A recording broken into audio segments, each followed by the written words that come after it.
તરફ સાબરકાંઠામાં પોલીસ પર હુમલો કરવાનો મામલો છે તે સામે આવ્યો છે। સમાચાર સાબરકાંઠાથી પ્રાપ્ત થઈ રહ્યા છે, જ્યાં પોલીસ પર હુમલો થયાની ઘટના છે તે સામે આવી છે।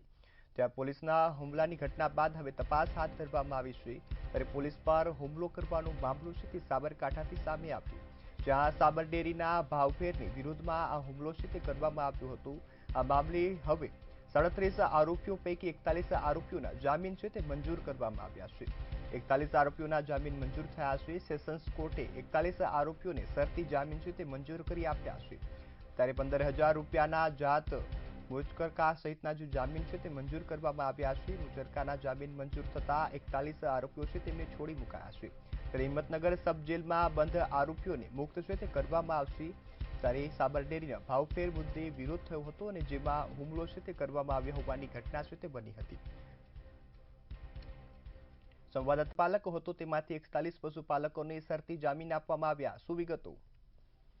જી ચોક્કસ જણાવી દઉં કે ગત રોજના 14 તારીખે જે સાબરડેરી અને સાબરડીના જીવાદોરી ગણાતી અરવલ્લી અને સાબરકાંઠાના જીવાદોરી તાલાની ગણાતી સાબરડેરીના જે પશુપાલકોનો વિરોધ જોવા મળ્યો હતો। ત્યારબાદ જે પોલીસ અને પશુપાલકો વચ્ચે ઘર્ષણ પણ સર્જાયું। ત્યારબાદ સમગ્ર મામલો જે હતો તે આખો ઉગ્ર બન્યો હતો। ત્યારબાદ જે આરોપીઓ હતા તે 74 નામજોગ ફરિયાદ એ ડિવિઝનમાં પીઆઈએ નોંધાવી હતી। ત્યારબાદ 1000થી વધુ ટોળા સામે પોલીસ પીઆઈએ જે એ ડિવિઝન પીઆઈ છે ચૌધરી તેમને ફરિયાદ નોંધાવી હતી। ત્યારબાદ આજે જે જામીન છે જે જામીન જે 47 જે ધરપકડ કરી હતી તેની નામકોટ દ્વારા 41 આરોપીને જામીન મંજૂર કર્યા છે। સેશન કોર્ટ દ્વારા આરોપીઓને શરતી જામીન મંજૂર કર્યા છે। 15,000 રૂપિયાની જાત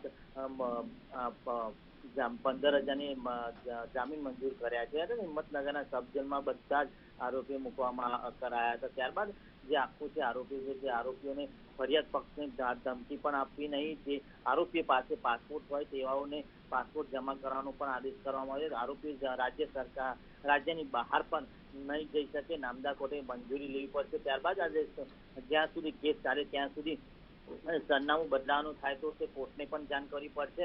ગુનાહિત પ્રવૃત્તિઓ સંડવાયેલા છે તેવું પણ કૃત્ય કરવું નહીં અને શરતોની આધારે જામીન મંજૂર કરવામાં આવ્યા। ત્યારબાદ જે પોલીસ પર હુમલો કરવાના 4 જેટલા સરકારી વાહનોને તોડફોડ કરવામાં કહી શકાય। પીએસઆઈ અને પીઆઈ સહિતના 10 જેટલા કર્મચારીઓને ઈજાઓ પણ પહોંચી હતી। કહી શકાય કે તેનો વકીલે જણાવ્યું હતું કે ત્યારબાદ જે આજે શરતોની જામીન છે ત્યારબાદ જે 41 જે આરોપીઓ છે પશુપાલકો જેમની આજે જામીન મંજૂર ગયા, પણ શરતોના આધારે 15,000ના જામીન પર આજે 41 વ્યક્તિઓને જામીન મંજૂર કરવામાં આવશે।